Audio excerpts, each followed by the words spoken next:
Welcome to Universal Design Stories of Change. This podcast series aims to gather the experiences of persons with disabilities in Norway and internationally in order to gain a greater understanding of the benefits of universal design for persons with disabilities and everyone. We would like to thank the Norwegian Directorate for Children, Youth, and Families for their support, and the amazing team from Inclusive Creation for making it all happen. Enjoy this episode. So, my next interview is a little bit special because it's with a wonderful, wonderful human being named Olivia Ucendo. And Olivia is working now at the European Parliament, and she does a lot of really great work with communications and dissemination of key insights around human rights and equality. She was previously working at Inclusion Europe, where she continued to do this kind of work with communications and outreach. And so it was really, really cool to get an interview with her, to get a chance to interview with her, because obviously she's extremely busy and she does quite a bit of work with different advocacy groups, quite a bit of work kind of connecting with different community groups to help push different agendas forward in the space of human rights and equality and accessibility for people with disabilities. She has an absolutely amazing LinkedIn profile, so I would highly recommend checking her out on LinkedIn. She's under Olivia Lori Iglesias Uchendo. And the work that she's doing is so pivotal and important because it goes outside of traditional political institutions, which are very inward looking, and she's looking out and she's trying to bring the messages and the important policy points to the global community. So I think that's really critical, really important. Now, the interview is also special because I had to carry it out on WhatsApp. So basically, I just sent her a lot of messages and had her respond with voice messages. And so that's what you're going to hear now is kind of her responses to my questions and then a little bit of reflection on my part to kind of sum up some of the things she's talking about and then introducing the next question that way. So it'll be a little bit different from the other interviews in this podcast, but I really do hope you enjoy. So the first question is all just about her and her background. So I'll let her kind of introduce herself a little bit more fully and give you a good idea for the kinds of things she enjoys doing, the kinds of things that she does that really matters. Hi, my name is Olivia Iglesias. I'm from Spain. At the moment, I'm working at the European Parliament. I studied international relations in Spain and then I moved to the United Kingdom to study a master's degree. I have more than 3 years of experience in communication, and that's why I'm now living in Brussels and working in the European institutions. I'm also have hard of hearing. I use hearing aids, so yeah, I have a disability. I also just wanted to draw in some of her experience as an international person working in Brussels there. One of the brilliant things that the EU and EU institutions bring is this connection to the different European regions and the ability to kind of bring together cultures from all over Europe in a way where we're all focusing in on the same sorts of issues that really, really matter. And so Olivia is just a great example of that, being able to take her upbringing in Spain to Brussels and bring her knowledge, her expertise, and experience to bear on the really substantive issues that she cares about and that matter on an EU level. And of course, her work then will be in collaboration with EU member states and countries around Europe. And that provides a really great kind of center of gravity that allows for the sorts of values, the norms, the realities of the European community to come together and to create momentum, to create movement, and to create traction. So this next question is all about startups and accessibility. So the question more or less goes, if you could give one piece of advice, one piece of input to a startup company or a company at the early stages of development, maybe at the idea stage, maybe at the scaling stage, who are interested in making their products or services accessible for people with disabilities and everyone, what would that sort of advice be, and why do you think it's really relevant for them to take on board this initiative? The advice I will give is that when it comes to accessibility, you have always to ask people with disabilities because they are the expert, so they will know how to guide you in becoming more accessible. So you have to ask people with disabilities. So her response got into so many interesting uh, themes from the other interviews in this podcast. So if you take a look at almost every interview participant kind of had the same refrain that we need to work with, we need to collaborate with, we need to co-create, co-innovate with people with disabilities. And what that brings to the table are new perspectives, interesting insights, and really compelling narratives and ways of thinking that can shape the methods we use. It can shape the processes we go through in a product development, product design, product innovation process. And so I think this is really important because it's one of the silver bullets of inclusive design or universal design, however you want to describe it. It's one of the four principles that I laid down with my colleagues at Harvard Law School on universal design for the information society, which looks at these issues of equality, diversity, accessibility, but most importantly, participation. And when we talk about participation, what we are really centering in on and what Olivia is bringing across here is participating in the design and development processes. And I want to be very clear, it's not about participation from a perspective of the developer themselves. You know, a lot of times, especially in the technology space, technology tends to be created by people like me, middle aged white men who are creating technology kind of in their own image. They're creating it for us and by us. And we need to think more critically about who we're bringing into the development spaces in the sense that we need to find people who experience barriers, who experience challenges, or who experience any sort of difficulties accessing and using technology,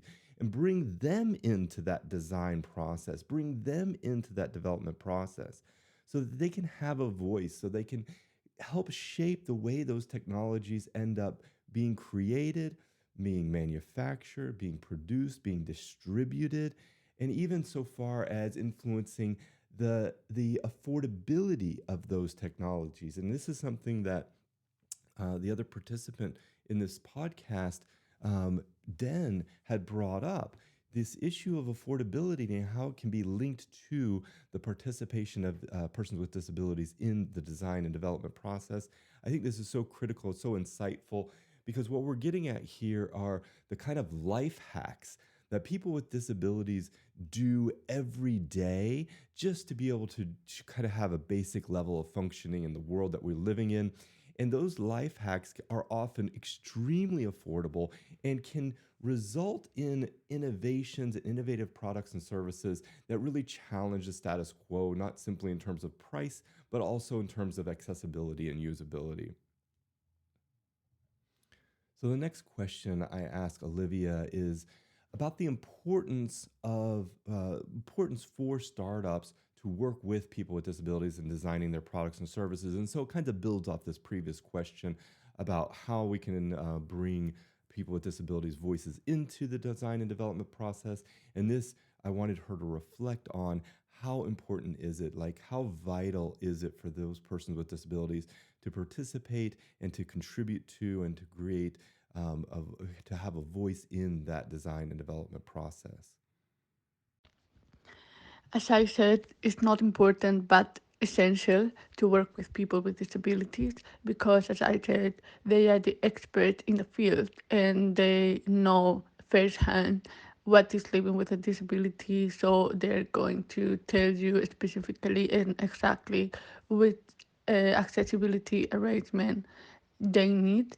So yeah, you if you are creating something, you need people with disabilities to guide you when it comes to accessibility.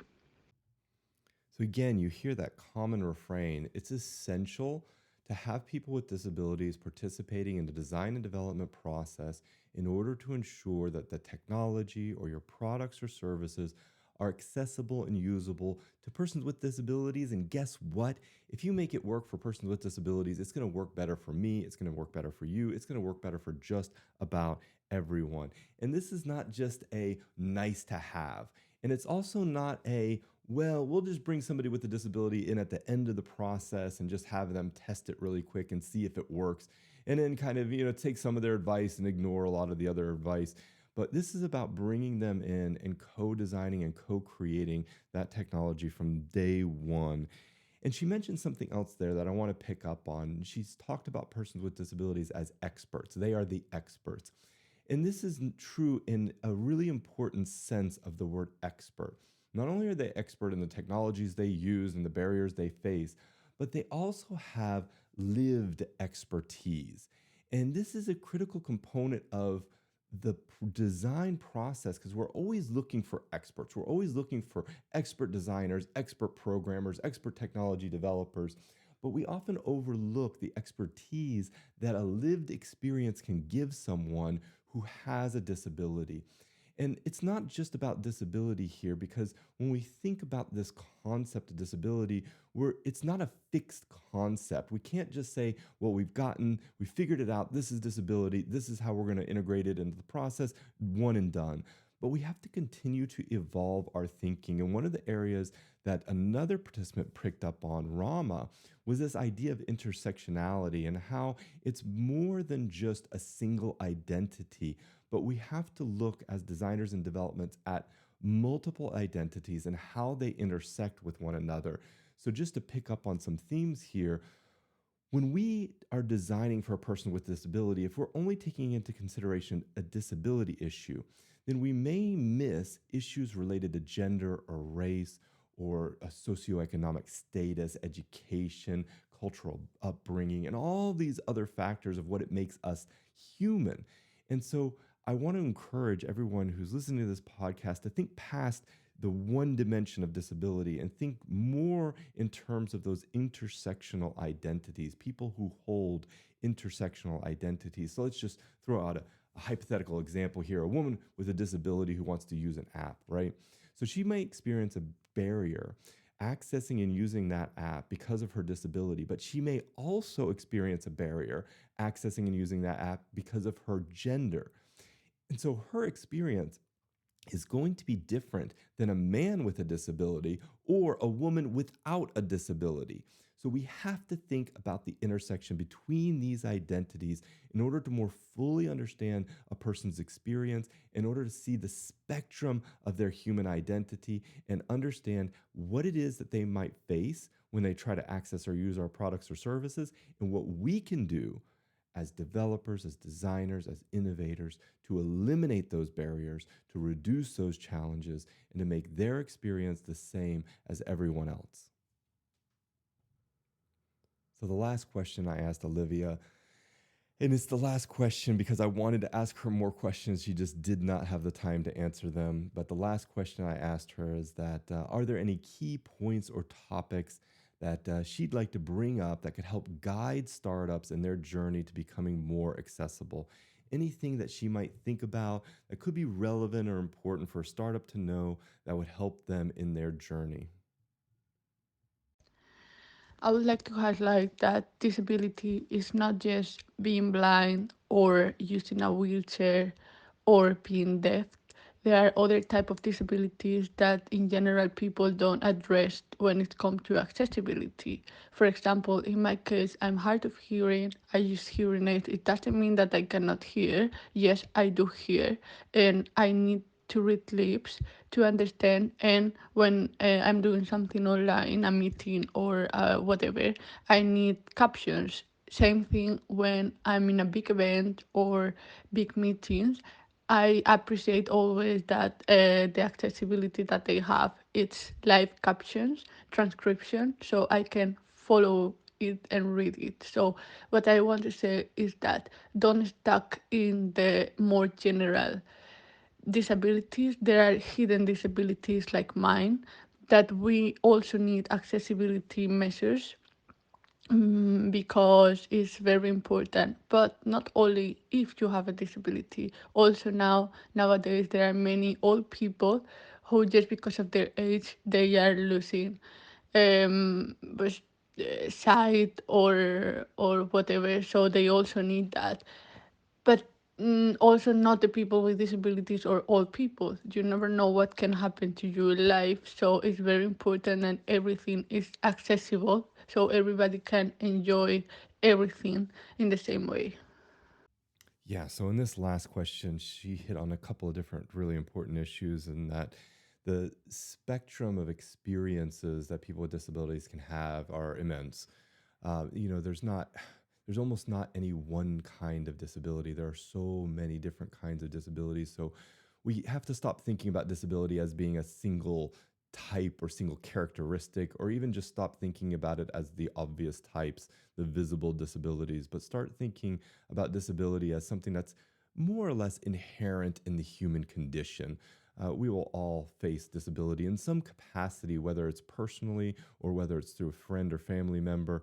And I think this is such an important issue because we often just, what we think of as disability is only what we're fed narratives by the media or social media or whatever it is. And we're not thinking about the kinds of disabilities that often go hidden, that often go unrevealed. And it behooves us to think more critically about the accessibility services, products that we're providing, so that we not only are able to hit the main disability categories that everyone kind of thinks about, but also these hidden categories that a lot of people just don't realize are relevant and important. So there's a huge diversity within the disability community that's really important to highlight here. And then I love what she said about don't stop, kind of don't stop looking. There's so much value to kind of taking this on as a continuous improvement process. It's not about checklist, kind of thinking we just need to do X, Y, and Z and we're done, but it's really about thinking more critically about how we can improve, re-engineer our processes so that not only are we able to catch the things that we know about, but the things that we may not have anticipated, the things that are still coming on to the social scenes in terms of what a disability is, or even just what an identity is.